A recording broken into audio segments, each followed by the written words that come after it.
Hello, everybody, and welcome to Western Athletic Media. Today, we're going to be talking about the conference realignment of Southern Utah and Utah Tech joining the Big Sky. Everything it means for the conference, for the teams, and everybody, mostly for football. All right, let's get into it. So, it's going to look a little bit like this. All right, everybody here is a full member except for the two California schools. They're both football only. UC Davis is probably going to go to the FBS soon. They got invited to the Mountain West in all sports except for football. So it's highly likely that in the next few years they'll move up to the FBS level. All right. Let's head down to St. George. Check out Utah Tech's stadium. Let's start off with the bad, just so we can talk about the good later. So when we look at it, there's a lot of bleacher seats, concrete slabs, and there's two separate sections with both the end zones wide open. Apparently, they put the student section in the southern end zone with portable bleachers, so not the highest quality for a Division 1 program, but it suffices. On the bottom left, you can see there's a red roof on a building. That's your concession stand and your restrooms. So this very much feels like a high school stadium. I've seen some of the stadiums in Texas, and they look nicer than this, the high school stadiums. So, very disappointing. But the backdrop is beautiful. St. George is a beautiful area. You look at the top of the home bleachers, and you can see that there's a new installment where they put the media area. They have air conditioning seating in there, and it's for people who pay more, media important people, so us average Joes are not getting in there on game day. All right, let's head down to Cedar City. Check out their stadium. This is Rice Eccles Coliseum. It's got a capacity of 8,500, but they've fit more people in here for big games. If you look in the back, oh my goodness, that is Utah. That is Utah. Snow-capped mountains. Can't even see the top of it because of the clouds. And you look down at the seats, there are bleacher seats, but they have dividers, so it's a little higher quality. And then the concrete wraps around to more bleachers on the other side. And then the buildings on the south side of that end zone are their football facilities. Utah Tech doesn't even have a football facility. So, pretty cool stuff. They have a weight room in there, overlooks the football stadium. Pretty cool. They've got the pillars. They definitely go into that Coliseum architecture. And just one last look. All right, let's move on. This is looking at it from the away side, looking at the home side. So you can see they have the bleachers on top and then the concrete on the bottom.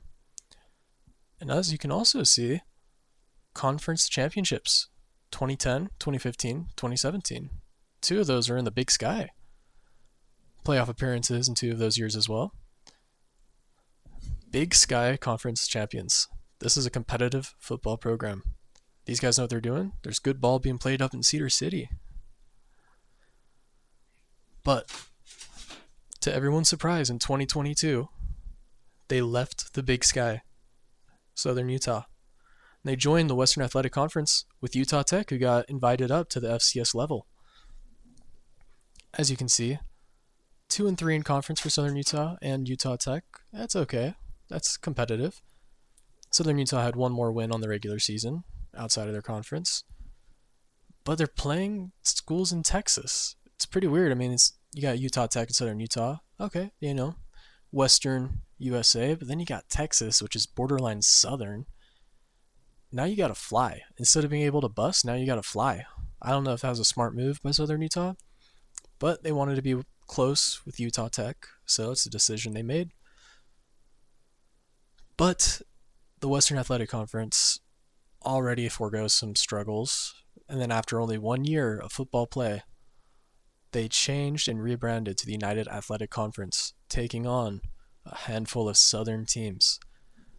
So now, Utah is looking like an island on this map. Two teams out there in Southern Utah, and then a bunch out in the Central and Eastern time zones.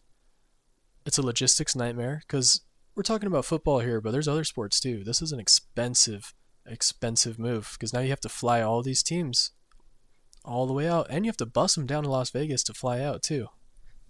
So not a great move. Not a great move. 2023, Southern Utah 4-2 in conference. That's pretty good. Pretty good. 5-5 overall. It's competitive. Utah Tech 1-5, 2-9 overall. Not that good. Not that good. You would hope that a team coming up from the Division Two, who was good, beating ranked teams, would progress and get better every year in the FCS. But as it stands, they got worse. Then you look in 2024, they got even worse. 1-11 overall. 1-7. They're one win in conference. Central Arkansas. They were okay, but I mean, one win. That's terrible.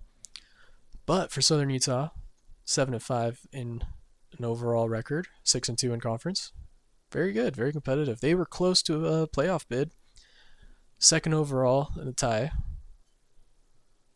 Pretty tough conference. So, this is what it looks like. Big Sky Conference in 2026. Utah Tech and Southern Utah added. There's potential some of these schools, other than UC, will leave.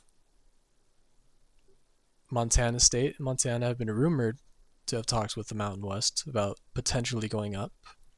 I don't know if it's a move they'll make. They're competitive in the FCS. They're some of the best programs in the FCS. They have a good thing. They have a good thing in the Big Sky. They could stick around. Idaho dropped down from the Mountain West. They prefer being at the FCS level. Then you look down here, Southern Utah, Utah Tech. I mean, that's only a few hours up to Weber State, few hours down to NAU, few hours up to Idaho State. These are all busable games, and only 45 minutes apart from each other. These guys are going to be sleeping in their own beds after playing each other at an away game. So it's not too bad. They've got a good relationship too, joining the same conferences. Let's look at their recruiting, see who they've got brought in. Looking at Utah Tech, they've got 3 3-stars, 2 2-stars. That's not too bad. FBS schools recruit 3 stars. 187th overall ranked. Not great, but I mean, you're an FCS school. That's where FCS schools are ranked. About transfers, we've got a lot of 3-stars coming in to transfer. Some coming in from Utah State, ASU, BYU, Fresno, Illinois. Some of these are Power 5 conferences they're coming from. They probably don't get a lot of playing time. But another thing I've noticed, look how big these guys are. 6'3", 6'1", 6'4". But look at Nate Gwynn, tight end, coming from Illinois. 6'6", 240. That's a guy to look out for this upcoming season. Keep your eye out for Nate Gwynn. He's going to be a big part of that offense. Let's look at Southern Utah, ranked 180th. Only 7 points ahead of Utah Tech, so that's similar. They've also got 3 3-stars and 2 2-stars coming in. Huh. Look at their transfers. They got a couple 3-stars coming in. Got them coming in from Utah State, Nevada, ASU. Another one from Nevada, Air Force. These aren't Power 5 conferences they're coming from, but FBS. So that's not bad. Very similar recruiting classes. I thought this was interesting. So when you look at these schools, 3 of these schools from Utah are in the Big Sky. Southern Utah, Weber State, Utah Tech. And I thought it was interesting that Weber State is closer to the university.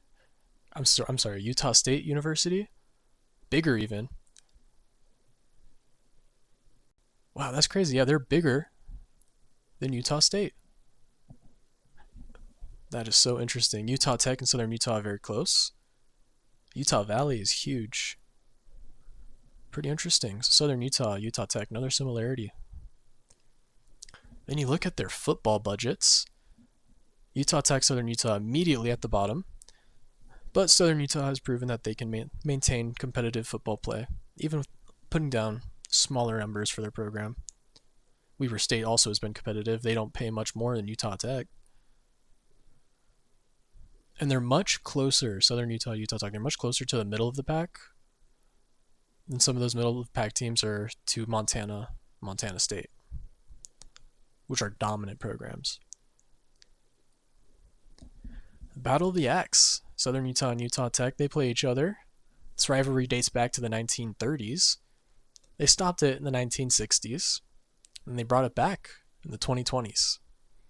So since bringing it back, it's been 3 wins to Southern Utah, 1 win to Utah Tech. So 3-1 for Southern Utah. We're looking at it from the Utah Tech perspective here for the losses and wins. You can see they're close games. They're close games. The highest margin of victory goes to Utah Tech, actually. So they're very competitive when they play each other. I just thought these were two interesting programs coming into the Big Sky. It's big stuff. I think it's good for these two programs. I'm not sure how it fares for the Big Sky. We'll see. I think Southern Utah is a great addition for it. Utah Tech, maybe in a few years they can get better. They're very similar to Southern Utah in many ways, geographically, economically, even the people they recruit. Their stadiums have similar capacities, but Southern Utah's is a little nicer. But we'll see what happens in 2026 and how the 2025 season ends up. We'll see how we're looking. Maybe more teams will leave. But yeah, if you guys like Big Sky content, want to see more, leave a like, subscribe, and I'll see you guys in the next video.